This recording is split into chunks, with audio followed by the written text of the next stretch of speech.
মীরাবাই ও কৃষ্ণ সম্পর্কিত কিছু বিখ্যাত গল্প। যেমন মীরা ছোটবেলা থেকে কৃষ্ণকে নিজের সামনে মনে করতেন।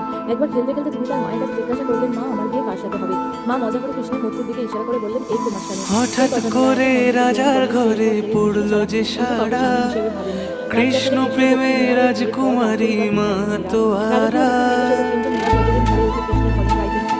মন্দিরে যেতেন রাজ পরিবারে এর বিরোধ হয়, কারণ তারা চাইতেন রাজকুমারী এত সাধারণ মানুষের সাথে মিশুক। কিন্তু মীরা বলতেন, রাজপাট বর্ণের সমস্যা না, কৃষ্ণই আমার আসল রাজা। হঠাৎ করে রাজার ঘরে পড়লো যে সাড়া, কৃষ্ণ প্রেমে রাজকুমারী মা তোয়ারা। একাকিনী বসে কাঁদে যে মীরা, একাকিনী বসে কাঁদে যে